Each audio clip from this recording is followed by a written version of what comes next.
Hello guys, welcome back to my channel guys, no?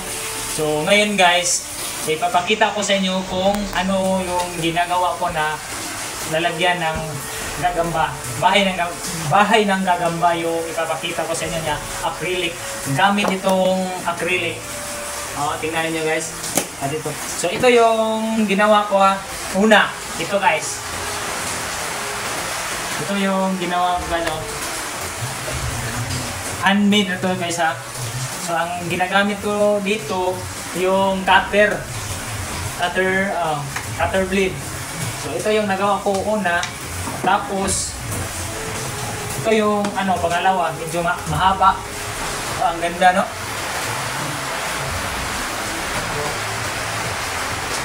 So ito yung ginagamit ko guys ha. Yung field paper yung ginagamit ko dito.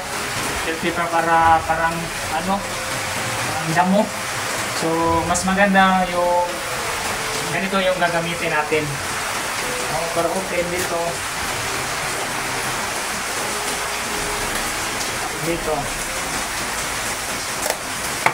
So ito yung una guys ha.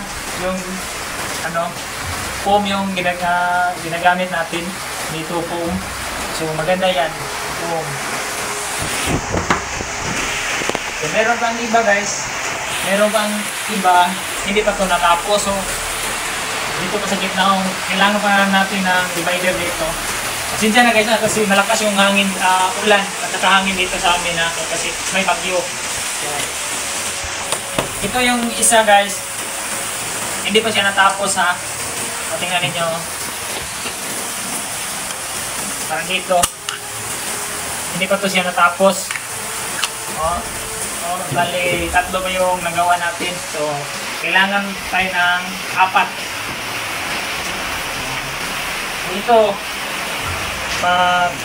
Ito yung gagamitin ko pag yung gagamba natin na nilagyan ng load. So, ito, lagyan pa natin sa gitna ng divider. Anin yata yung malagay dito kasi para maluwag. Mas maganda kung maluwag yung gagamba natin. So ito yung ginagamit ko, acrylic. Acrylic, tapos ito, mga acrylic. So may siya sa tunga, sa gitna ko. May scratch siya. Pero okay lang kasi mas maganda yung acrylic yung gagamitin natin para makita yung laman, yung sa loob, makita. So ito, gagawin pa natin guys ha. So dito lang natin tatapusin yung video guys ha. Panoorin na lang ninyo sa susunod kung ano yung gagawin ko.